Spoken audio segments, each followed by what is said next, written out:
Alegoría, ficción que presenta un objeto al espíritu de modo que despierte el pensamiento de otro objeto. Obra o composición literaria o artística de sentido alegórico.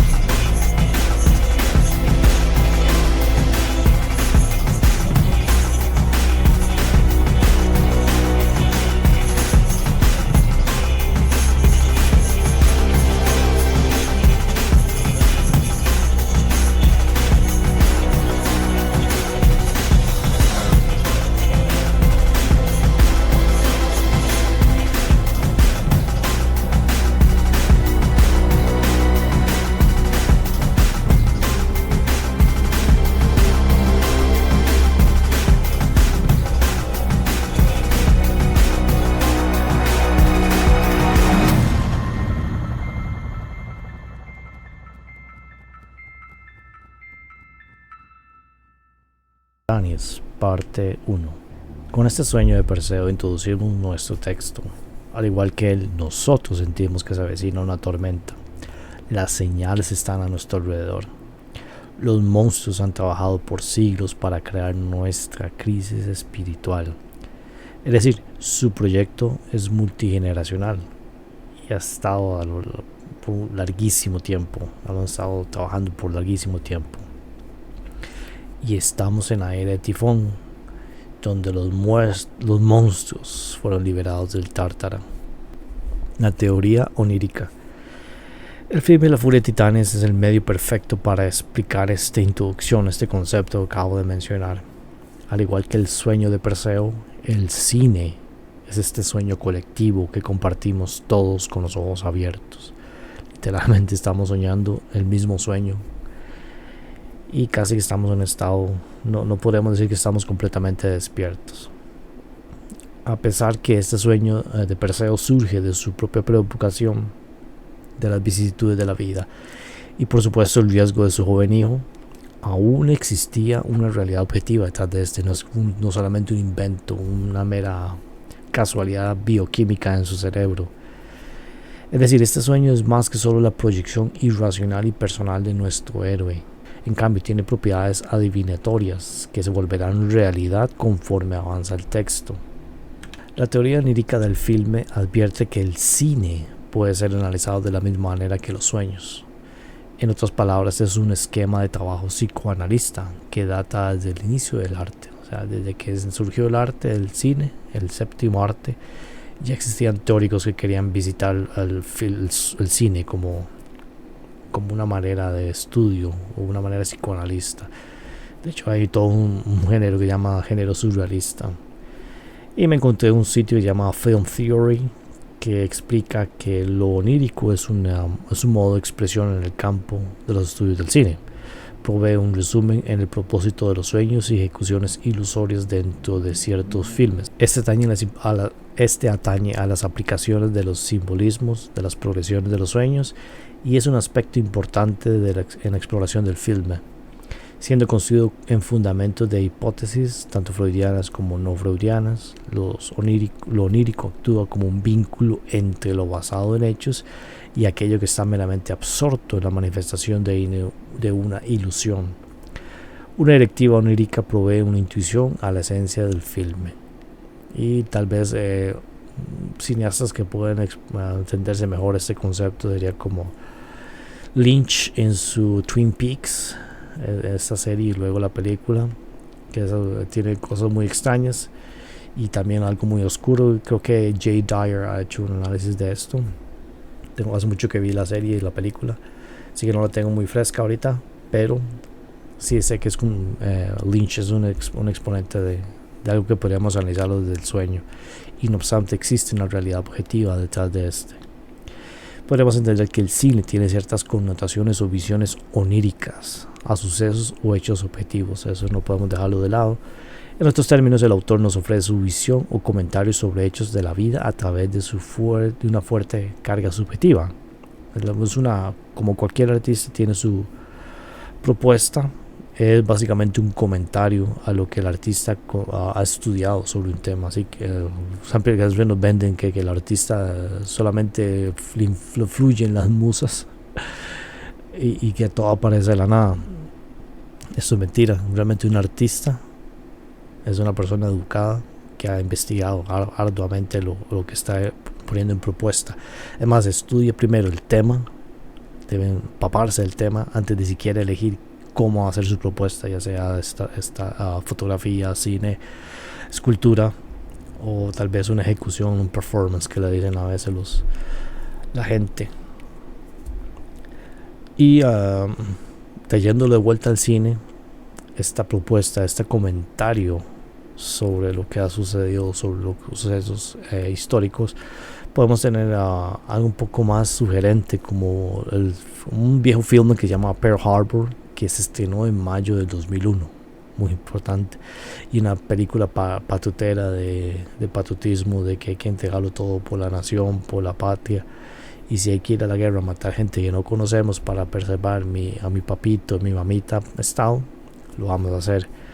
Es interesante porque ese filme es malísimo, sale George Hartnett y creo que se llama Ben Affleck, si no me equivoco, y es todo este triángulo amoroso entre los hermanos y una muchacha, no me acuerdo la actriz, pero fue Pearl Harbor, que básicamente fue el evento histórico que introdujo oficialmente los Estados Unidos en la Segunda Guerra Mundial, particularmente en el frente del Pacífico. Y recordemos que en septiembre de ese mismo año, por fin los neocons tenían su propio Pearl Harbor, el Pearl Harbor de su generación, que sería el ataque a las Torres Gemelas, con la excusa que decidieron lanzar todo el globo en una guerra en contra del terrorismo. La ingeniería alfa. Aquí también entra en juego la programación predictiva. Y bueno, hay varias escuelas de programación predictiva. Yo aún no estoy muy convencido en cuál funciona. Algunos dicen que es exactamente programando los hechiceros, programando el filme para programar las mentes y corazones de las personas. No obstante, de vez en cuando en este mismo medio se nos ofrecen las herramientas o el mensaje muy positivo de cómo combatir a estos mismos hechiceros. Entonces, como que es más que una sola herramienta, es un campo de batalla o una herramienta que sirve para ambos bandos en esta guerra espiritual. Continúo. Primero, debemos entender tanto el estado mental en que entran las personas al mirar una película. En este estado, por cierto, este estado es medible y cuantificable, llamado de ondas alfa. No sé si alguna vez lo habrá oído o leído, que son las frecuencias entre los 8 y 13 Hz, que pueden ser medidas con respecto a la actividad cerebral. Es decir, ustedes entran a un estado y le ponen electrodos en su cabeza, y en base a su funcionamiento, actividad cerebral, eso genera una corriente eléctrica, y dependiendo de la actividad, así genera cierto patrón de onda. Y eso nos dice en qué estado mental o en qué forma de actividad está trabajando el cerebro en ese momento. Segundo, estas ondas, las ondas alfa, pueden ser observadas en estados despiertos y relajados, especialmente cuando no hay actividad mental. En contraste, nada más para dar a entender que existen otros procesos que son contrastan con las ondas alfa, y particularmente aquellos en que estamos poniendo mucha atención, o de ahí procesos cognitivos. Sería como la inversión de las ondas alfa, o ese estado más en que funcionaría el cerebro. Adicionalmente, el estado de ondas alfa puede ser observado durante el estado de movimiento rápido, que se llama, que uno dormimos y se ve que la persona que duerme está moviendo los ojos. Quiere decir que ese estado está soñando, que estamos durmiendo y a la vez estamos soñando. Finalmente, cuando vemos televisión, nuestra mente actúa y procesa información como si estuviéramos en un sueño.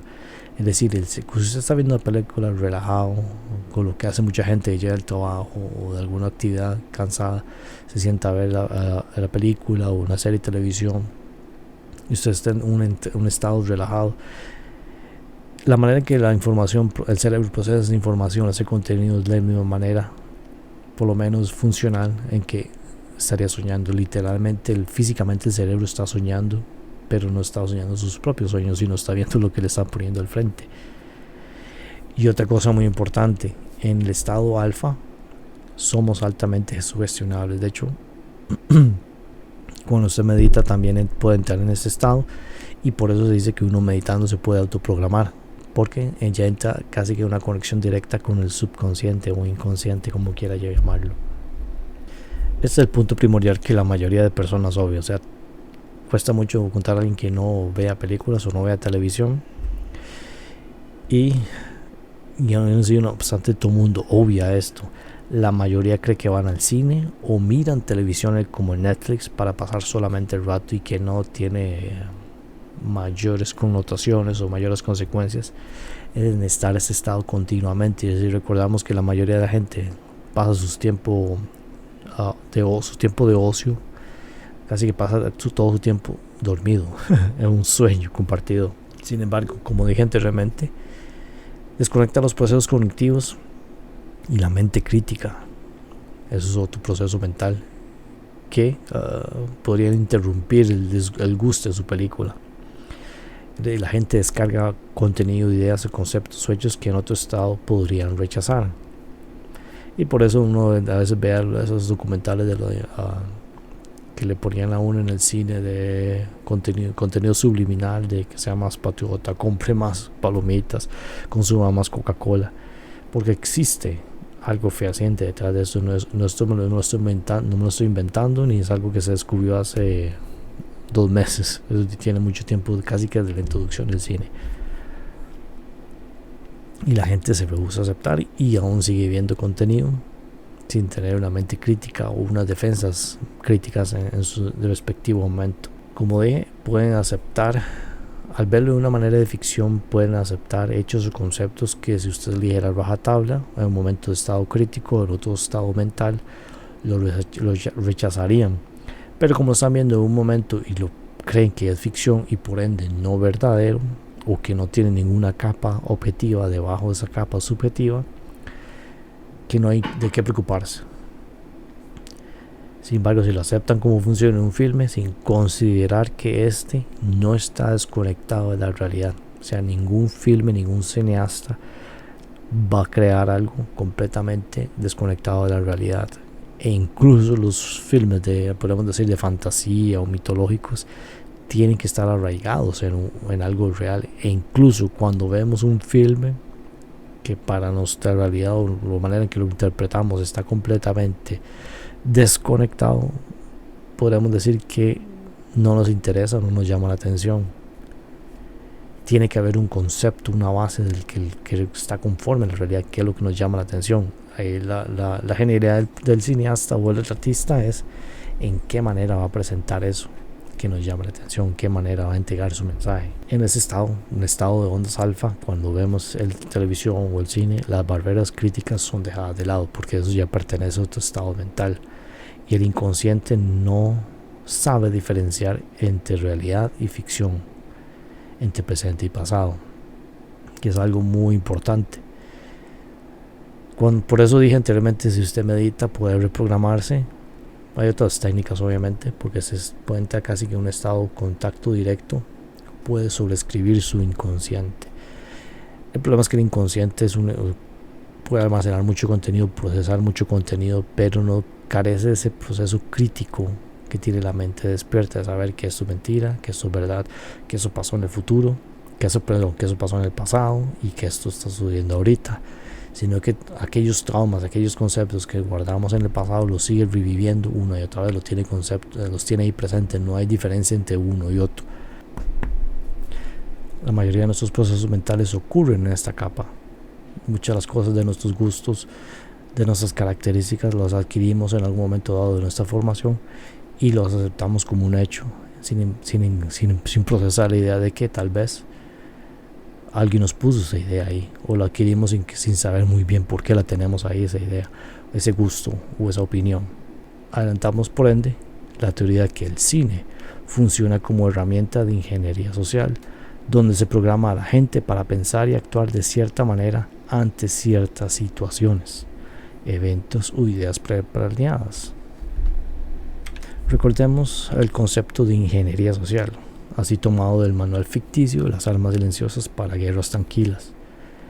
Es manifestantemente imposible hablar de ingeniería social o de automatización de una sociedad ingeniería de sistemas, automatismos sociales o armas silenciosas sobre una escala nacional o internacional sin implicar objetivos extendidos de control social y de destrucción de la vida humana, es decir, esclavitud o genocidio.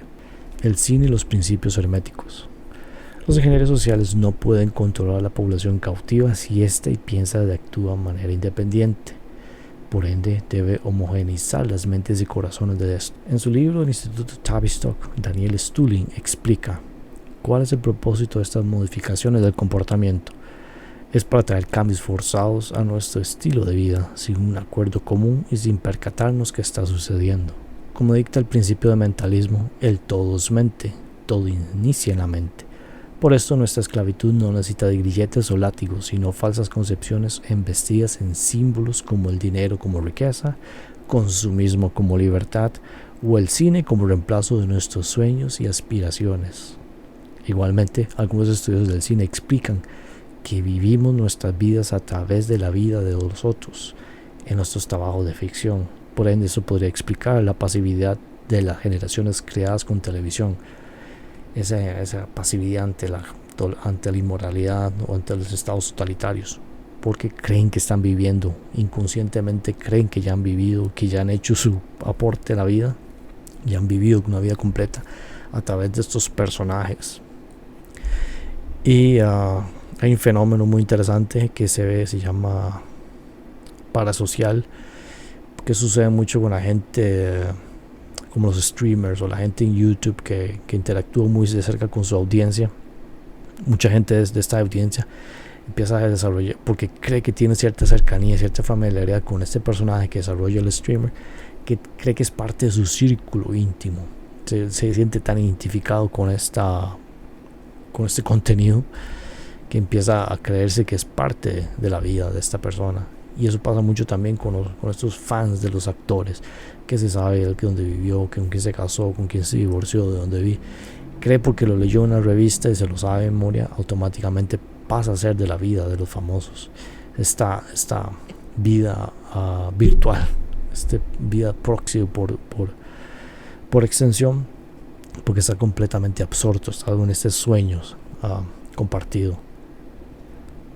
En otros términos, esto no participa, el público no participa activamente en las riendas de su vida ni su mundo alrededor, porque ya vive absorto en este mundo de la televisión y el sueño. Inconscientemente han forjado falsas experiencias en la realidad onírica compartida. Y esto eso también lo estoy hablando casi que de experiencia. Cuando empecé a meditar para poner orden en mi vida, me empecé a dar cuenta de que muchos de mis gustos, ya sea con mujeres o con mi música o con mi comida o con todo lo que me decía que me gustaba a mí, haciendo un análisis introspectivo, me di cuenta que muchos de esos gustos no tenía sentido, porque por ejemplo no eran gustos, por así decirlo, del terruño nacional de Costa Rica. La música que me gusta es en inglés, pero yo aquí en Costa Rica no se produce muy poca música en inglés. Así que yo crecí oyendo música de Estados Unidos o de Inglaterra, y me di cuenta que todos esos gustos, incluso con mujeres, era una proyección de lo que había visto creciendo en televisión, en cine. Entonces me di cuenta de que todo esto que tenía en mi mente, lo que yo decía que era parte de mí, lo que en teoría me definía, no eran mis propios pensamientos ni siquiera. Y cuando me di cuenta que yo soy un ser humano promedio, me di cuenta que todo el mundo estaba sufriendo lo mismo, pero la mayoría no ha llegado aún a ese paso. Y con respecto a esta realidad onírica compartida, ya había hecho una presentación un poco más antigua que se llama Videodrome, que obviamente el film es mucho más extremo, así que lo invito a visitarlo. La guerra por la mente no está del todo perdida, que lo mencioné anteriormente, que programación predictiva o sincromisticismo es una herramienta en un campo de batalla mental. Sí, los hechiceros tienen mano sobre Hollywood o sobre el cine europeo o cine de Londres, pero no necesariamente todos son automáticamente hechiceros o ingenieros sociales, o por lo menos no todos son nefarios, por así decirlo, porque aún así hay actores que tal vez o cineastas que no tienen una vida tan corrupta. Y recordemos que después de todo, nuestro principal defensor es el espíritu, la cualidad o cuerpo sutil que nos conecta con Dios. Es el principio fundamental de nuestra realidad. No todo está perdido, porque después de todo Dios está ahí. Nuestro espíritu, podemos establecer esa conexión con el espíritu. Así que en los mismos filmes que nos tratan de adoctrinar, también existen estas claves en las que el autor mismo nos da pistas. Y esto no sé si lo habrá notado. Siempre traigo algo positivo con respecto al filme que analizo. Y si a veces usted analiza todo lo que ve con respecto a este tema, todo es absolutamente malo. Todos en ingeniería social, todos son gnósticos que quieren cambiar nuestra cristiandad. Siempre hay bastante parcial, bastante sesgado. Perdón, bastante parcial, bastante sesgado. Sin embargo, yo considero que aún así tenemos las herramientas para entender un mensaje y más bien construir algo positivo respecto a este, en lugar de solo tragarnos y pensar que todo es malo. Por ejemplo, en nuestro filme, Perseo fue presentado como un evento catastrófico en este sueño que iba a borrar con la vida como la conocemos. Despertó como una pesadilla completa. Y aún así, no obstante, no estaba escrito en piedra, o por lo menos él tuvo dos opciones, que era uno, echarse a morir y permanecer apático, o decidir actuar y hacer un cambio para detener las fuerzas satánicas. O sea, sí, el trabajo que ha hecho Hades para liberar a Cronos estaba en marcha y ocurrir una guerra, una catástrofe, pero aún así nuestro héroe tenía la opción para actuar. Muy importante, al final del día tenemos el libre albedrío para escoger. O sea, todo esto que a veces nos ponen de que esta es la tecnocracia, que así va a ser CBDC, que va a ser la identidad digital, que todo nuestro contenido va a ser monitoreado por una inteligencia artificial, o por lo menos un aprendizaje automático para decir quién está hablando en contra del sistema y por ende quién lo vamos a cancelar. Aún tenemos la opción de decir no me interesa y vamos a compartirlo, o permanecer apáticos, escondidos en un rincón. El principio perdido fue lo que motivó a Perseo a actuar, y en teoría es lo que debería motivarnos a actuar en contra de la inmoralidad de nuestro planeta. La programación predictiva también trabaja bajo el principio del ritmo. Ese principio hermético nos describe que todo fluye, que todo crece y decrece, que todo fluye de un extremo a otro. Por ejemplo, el cine se mueve como un péndulo de corrientes, estilos o tendencias. Por eso notamos que los cineastas se copian juegos de cámaras, efectos especiales o encuadres ab notion. Y no sé si se acordará, como a mediados de la década de los 2010, que se dio este efecto burdo de luz parásita o lens flare, que se dice en inglés, que cuanta película producían metían ese hueputa efecto. Y si sabe algo de fotografía, es un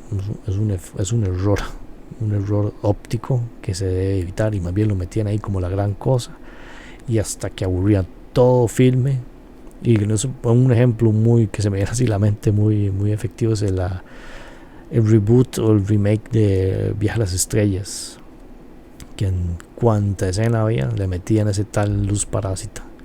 Entonces siempre hay ese tipo de tendencias en estilos, pero no obstante siempre hay corrientes un poco más extrañas, por ejemplo, por lo menos más profundas.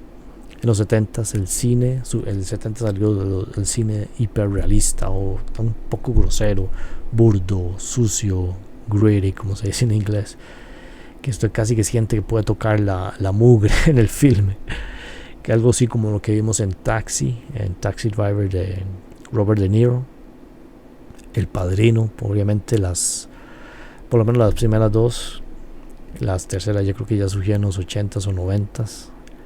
Apocalipsis Ahora con Marlon Brando. Todo este tipo de películas. O por supuesto Full Metal Jacket, aunque ya era ochentera, pero estaba parte de esa corriente, de esa crítica social al sistema constatatario. Son ejemplos de esta década de los 70s. Por lo menos digo yo, el cine hiperrealista, que que era demasiado grueso, no había nada para sutilismos, todo era violento.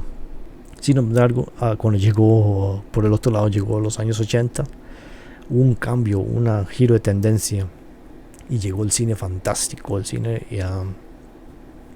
fantástico como Conan, Sonia la Guerrera, que ya la trabajamos, El Cristal Oscuro, y El Laberinto con David Bowie, ni qué decir múltiples copias que sacaron de cine fantástico, y a muchos indican que esto inició realmente con la primera película de Star Wars, y ya hubo un cambio de hecho Star Wars la gente le dice que es de ciencia ficción, pero no tiene nada de ciencia ficción, en realidad es de magos y espadas en el espacio exterior, y eso dio giro hacia esta tendencia, este cambio, esta tendencia. Y hay mucho cine fantástico, a mí me gusta bastante, aunque podría uno decir que los efectos son un poco malos, pero la idea, la temática me gusta mucho. No obstante, ambas tendencias o ritmos nos presentan diversas maneras de cómo entender o interpretar el mundo. Es muy interesante porque usted a veces habla con la gente y cuando están hablando del cine de los 70s les parece muy interesante, muy realista y les gusta mucho visitar este tipo de cine, pero cuando llega a los 80s aborrecen todo, piensan que es una forma de escapismo, este cine fantástico que estaba mencionando yo ahora en los 80s, que es una forma de fantástica, escapismo. Y por ejemplo E.T. se me olvidó madre que la hizo, también es una forma de cine fantástico. Encuentros cercanos del tercer tipo, que es como como haciendo este cambio entre una década y la otra.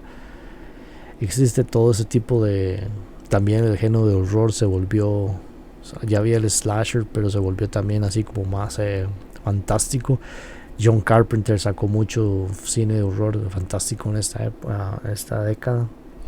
Entonces la gente vio ese cambio, le gustaba mucho lo de los 70s, pero en los 80s, y lo consideraban como más bien un descenso, una caída realmente del cine. Pero en realidad son dos maneras distintas o dos propuestas distintas hacia el cine por parte del artista. Y para mí, de hecho ya hice un análisis con Sonia la Guerrera, de que si usted pone atención lo que está hablando ahí es incluso mucho más profundo. La idea de poder utilizar símbolos fantásticos, analogías, iconografía fantástica, puede acceder a temas mucho más profundos, más esotéricos. De la misma manera, considero que la década del 2010 nos trajo de vuelta estos filmes de monstruos como La Furia de Titanes, que les estamos hablando, Percy Jackson, King Kong o incluso Pacific Rim. Aunque ya esas semillas podemos verlos en estos filmes de monstruos como Cloverfield, que es el found footage de 2008. Quizá nos sacaron una segunda, ya cambiaron completamente. Cloverfield Lane, si no me equivoco, pero estaba vagamente relacionado, pero como que decir, desde 2008 empezó a surgir esta tendencia hacia el cine de fantástico y con monstruos particularmente. Igualmente nos ayuda a explicar por qué filmes como King Kong, no sé si se acuerda, con Blackjack, creo que y Naomi Watts, si no me equivoco. King Kong salió en el 2005, se considera como un fracaso taquillero y una película bastante mala. Y me atrevo a decir de que fracasó porque la sacaron antes de tiempo. aún no existía esa tendencia, porque eso surgió hasta la siguiente década. También hay dos películas de monstruos que se llama Monsters. La primera es interesante porque parte de lo que filmaron en la primera, en teoría era como estaba visitando México y tenía que caminar o viajar hasta los Estados Unidos, pero parte de las escenas las filmaron aquí en Costa Rica. Y luego la segunda ya sería hacia el Medio Oriente. Es una película muy extraña, pero tiene un alto simbolismo. Yo con la primera vez que la vi pensé que eran muy malas, pero ahora revisitándolas entendí que estos monstruos en realidad son otros monstruos que estamos hablando, otro símbolo. Y esa es la idea de esta presentación que vamos a traer a colación, de que los monstruos que vamos a ver es un simbolismo de algo más. Sí, por cierto, se me ha olvidado, antes de finalizar esta parte, ya también expliqué que esa época también trajo otra tendencia, que es el neo-cyberpunk, que ya he hecho una presentación anteriormente y no solamente se acuerda con todas estas películas, con Transformers, que trajo esta tecnología de hacer robots hiperrealistas. Había muchas películas de este tipo, por ejemplo District 9. Hay una de Hugh Jackman que tiene unos robots.